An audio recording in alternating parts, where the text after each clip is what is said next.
Good morning. My name is Toshiko Hasegawa, and I'm the Executive Director of Washington State's Commission on Asian Pacific American Affairs. And I'm a new mom. I gave birth to my daughter during the pandemic, a mixed-race Asian girl who has the expanse of the whole universe behind her eyes. What goodness will she know? What people will she meet? What decency will she inspire? I have a tall wish list of the type of world I wish to see for her. But today, on my first day back from maternity leave, here we gather because the acts of hate and violence have once again struck the soul of our country. Members of the public are not just afraid. They are angry.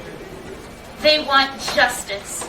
They want to feel safe when they walk the streets, and they want accountability for hate speech. They want offenders of bias-motivated hate crimes brought to justice.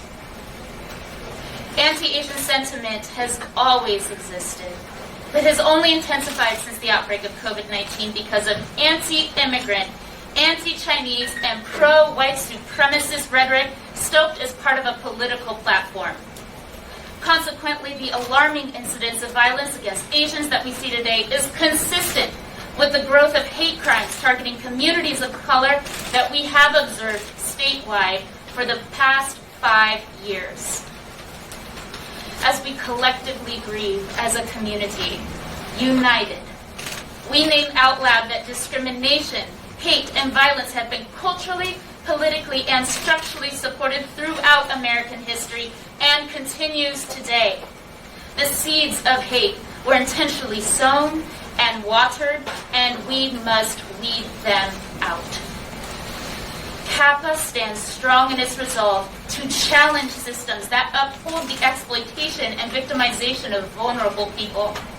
We are committed to continuing to make space as a commission and a community to hold crucial conversations interracially and intersectionally, to dismantle systems of oppression bringing harm to BIPOC, women, LGBTQ+, immigrant, refugee, and all other people historically targeted for acts of hate and bigotry. And, importantly, we stand proud as people of Asian ancestry, whose communities have enriched this state's history, our economy, and our culture for generations. Even as grief weighs heavy on our backs, we will not bend. Our fight for social justice continues. Thank you.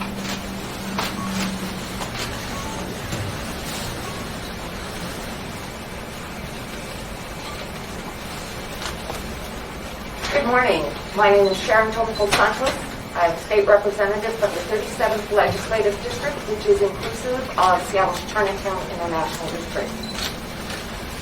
Before I begin, I want to acknowledge that we are here in the aftermath of a great American tragedy where we witnessed the murder of 8 people, 6 of whom are Asian women.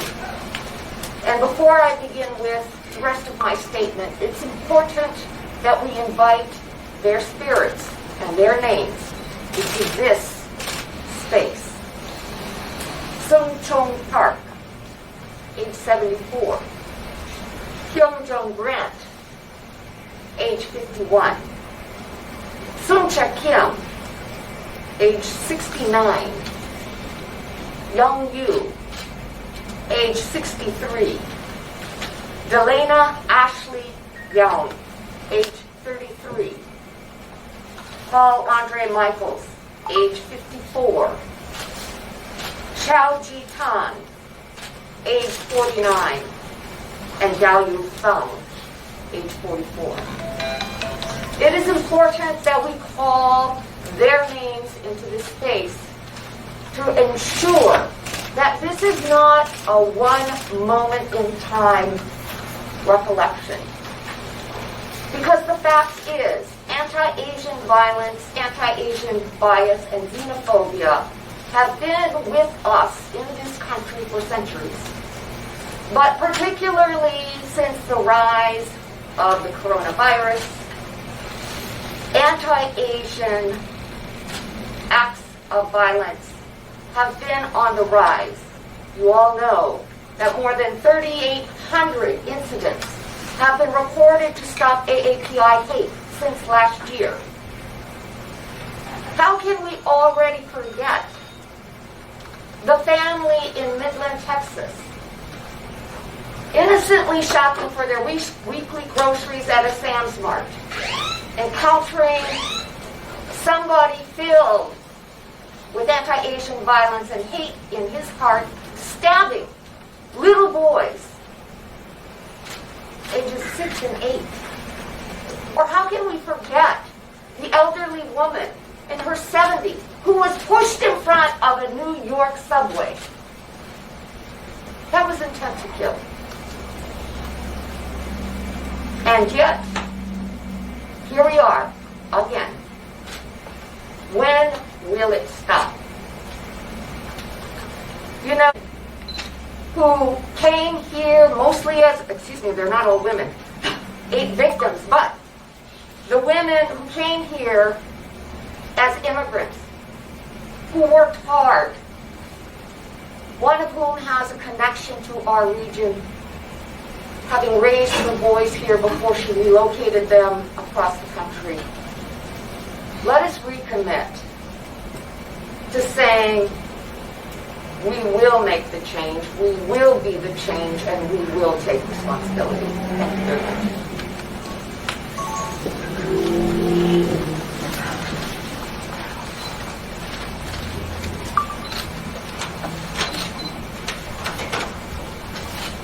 Good morning.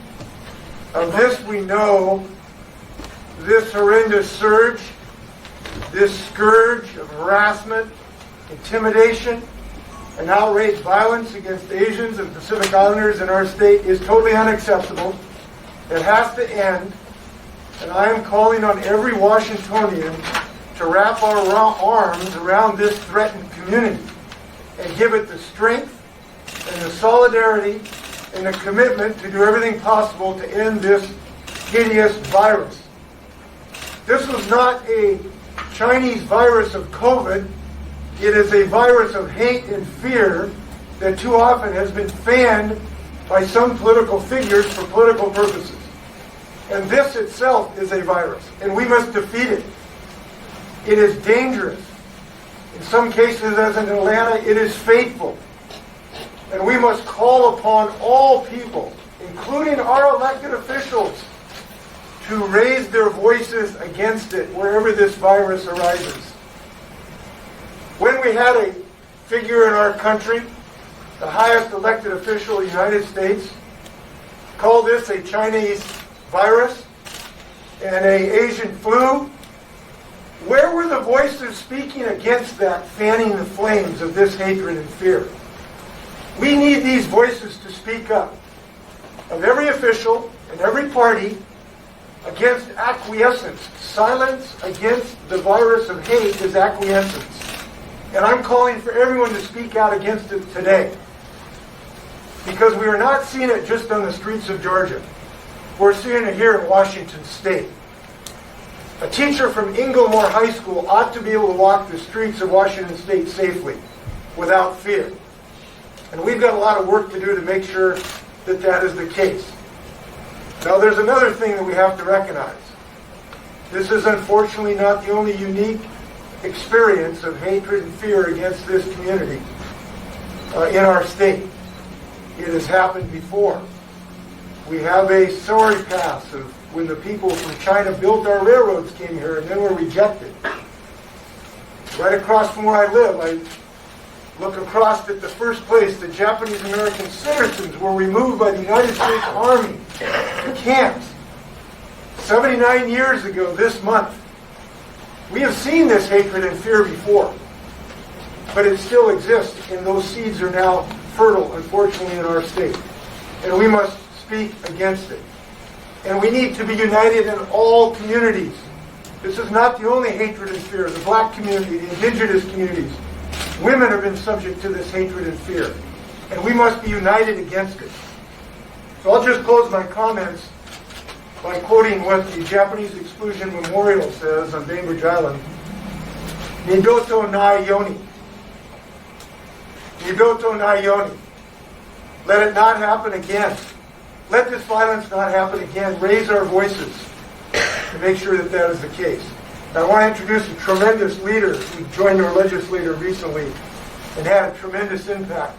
Representative Mylan, come on up. Representative Guy. All right, Mylan. Thank you to all the speakers who spoke before me. Thank you, Governor Inslee, for being the leaders that we needed you at this point in time. Thank you, Representative Santos, who has been a mentor, who has helped me in my path of being able to speak up for my community, for the people who put trust in me in this space. I am grieving with my Asian American community. From the brutal act of hate in Atlanta to the increasing attack here in King County. This rise of anti-Asian violence is a continuation of xenophobia Asian Americans have experienced throughout our history. In the last year, Washington ranked third highest in the nation of reporting hate crime targeting Asian Americans. Over the weekend, when I checked in with my 72-year-old auntie, who told me she's now too afraid to take a walk from her apartment to downtown Renton Library. Here, the only thing that she finds solace throughout this pandemic.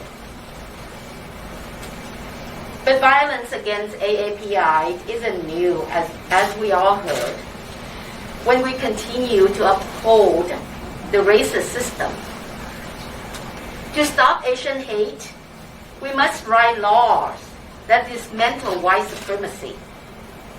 We must reimagine public safety to support the movement for Black lives.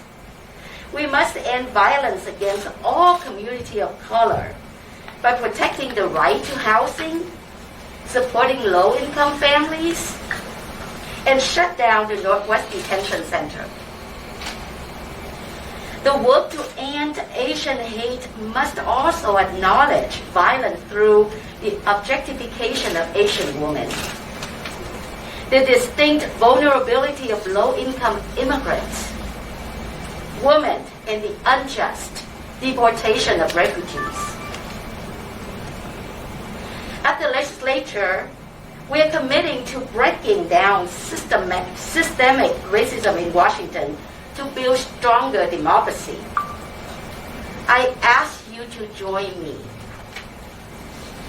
Just like a family, when one of us hurts, all of us hurt.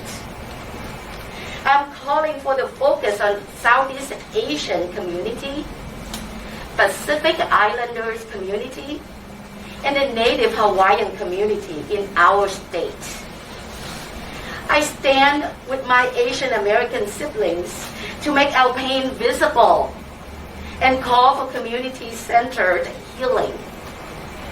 Justice knows no limit when we rise together with strength, with hope, and with joy to uplift our dignity and our humanity. Thank you for being here. All for being here today. I'm King County Executive Dow Constantine. Thank you for joining in the effort to call out the scourge of white supremacy that has, from its very beginning, plagued our country. We all know the struggle over the last year in the pandemic has taken a toll on everyone in our community. But it is heartbreaking to see that our Asian and Pacific Islander brothers and sisters are having to endure this, and endure it now. The shame of racist smears and slurs from former President of the United States, during this public health crisis clearly ignited some of what was simmering beneath the surface and made the systemic inequities and discrimination worse and helped fuel the rise of hate that we're seeing in this community and across the nation today. White supremacy and hate cannot be tolerated in King County, in Washington State, anywhere in the United States of America. We have to join together to drive it out with our collective light, to shine that light toward the common ground that can unite us as we work together and heal this divide. I want to be clear to everyone who's feeling the attacks of the recent months. Good morning. On February 25th, I was attacked by a stranger in Chinatown, Seattle. He followed me and struck me in the face with what looked like a rock in a sock. He knocked me unconscious, leaving me with fractures in the nose and cheek, broken teeth, and concussion. I'm still having persistent migraines, dizziness, and brain fog to a point where I can barely function. However, all of this pain was nothing compared to what came next.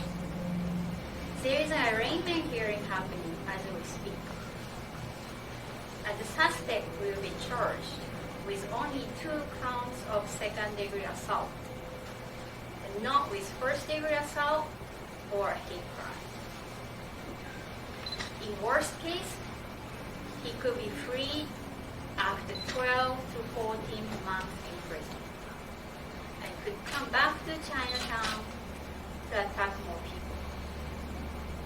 The prosecuting attorney's office's hesitancy and inability to prosecute this as a hate crime was much more hurtful than the attack itself. I have reasons to believe it was a hate crime. A non-Asian person came to a neighborhood known for its Asian population with a weapon already prepared, stood in a corner and waited for a victim to arrive. When they did, he went out of his way to avoid a non-Asian male in order to strike an Asian female and try to walk away. If this is not a hate crime, then what is it? Even if he didn't say anything anti-Asian, his actions speak for themselves. Here I am, speaking as a survivor of a hate crime. Yet the legal system does not recognize my case as a hate crime. Even more shocking is that even if he's charged with a hate crime, it does not add any more jail time to the sentence. What is the message here? Does the legal system have any real interest in protecting Asian American community from hate crimes? I do not think so. And I'm not the only one. I feel as if I was abused twice. First by the attacker, and second by the legal system. Since the attack, so many people have contacted me and shared their own story of abuse. I'm just horrified to know that so many of us have experienced or are experiencing this hate, and yet nothing has been done. The system is not made for us. We feel ignored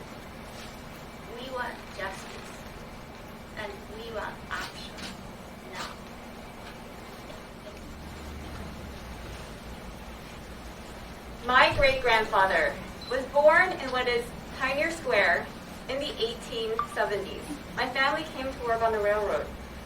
But because of the Chinese Exclusion Act, the females in my family were not able to come to the U.S., and I am first generation, even though my family's been here since the 1860s. I'm a product of government actions in the past. We are Asian American, and this is our home.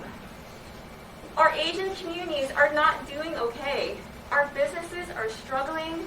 Attacks on Asian Americans in our communities aren't new. They have been happening. They're underreported and definitely not caught on camera. The Chinatown International District houses about 1,000 vulnerable seniors. And these seniors don't feel like it's safe to come out of their homes after 4 p.m. Violence against Asian Americans, especially our elderly, has to stop. Standing up here are the young adults leading this movement. They are the leaders of the Asian American Pacific Islander Against Hate. We denounce acts of violence against Asian Americans and Pacific Islanders. Amidst this current surge of hate crimes and incidents, we are a coalition of nonprofits, community leaders, individuals, and young scholars combating hate, bias, and systemic racism against our communities. We are based in King County. We are led by these youth and supported by elders, aunties, and uncles in the community. We are an intergenerational movement among AAPI community members. So these youth are fighting a pandemic of hate. This group was created to raise awareness about hate and bias in our local communities. We believe survivors and urge them to please report if something has happened to them. We want to work with our elected officials and together co-create community-based solutions to public safety. We will hold these officials accountable. And this past week, these amazing young adults have been holding rallies every day in different cities in King County, and these rallies will continue. So I am one of the supporting members of this coalition. I am with the Chinatown International District Night Watch. We are a group of volunteers that had come together early June after a devastating wave of rioters and looters went through our community. We patrol the streets of Little Saigon, Chinatown, and Little Japantown every single night. We are a community-based initiative that started as an alternative to maximum force policing. We've broken up fights. I fed the unhoused. We check in on businesses and residents to make sure that everybody is okay. And we walk at night believing that we have strength in numbers. We urge the community to help police fund community organizations such as the Chinese Information and Service Center, who collect data and reports from non-English speakers in the community about hate crimes that have happened to them. We also work with the Organization of Chinese Americans who are advocates of our community. We are powerful as a united voice when we stand together in solidarity against hate and bias. There is strength in our numbers, and we want justice for everyone. We will not tolerate racism, xenophobia, scapegoating, or stereotypes. That has to stop. We will not be silent. Do you have a question? Yes, you mentioned education. Do you think we need to train the next generation not to hate? Most definitely. And this is a powerful weapon against this virus of hate, and that is education. And I can tell you there's some really great education going on in our state. Our teachers are teaching social and emotional learning to be able to reduce anger and distrust of the other. It's a very powerful curriculum of social and emotional learning that's going on. I credit our educators for what they're doing today. We have to make sure it's available to every student in this regard. I would just like to reiterate what this gentleman said about education, because I feel like, these instances have been going on for way longer than 4 years, and I feel like it really starts with education, and I'm wondering how you specifically plan to integrate more Asian American history into our curriculum. Well, I am hopeful. Okay, ready? Yes. What do you think the root of the problem is? The root of the problem, well, this is generational. This is something that we inherited over many, many generations. But it is our challenge to make the necessary changes in our way of life so that everybody feels included and safe in their community. So, unfortunately, this is something that started way before us, but I think this is the generation, honestly, to make the changes. I have young kids right now that are in school, and I would love to see them grow up in a world where there isn't hate crime. There isn't people hating each other over the color of their skin, over any other type of hate. And do you think the Asians are wrong by standing up to this hatred? Oh, absolutely not. No, I mean, to make change, the first thing you have to do is draw the attention to the problem. And that's what's going on right now, is you start by drawing attention to the problem, and then at that point, now it's time to transition into what is it that we can do to make the necessary changes. And the government's proud to stand up along with them, is that correct? Oh, absolutely, yes. Yeah. Okay. Okay.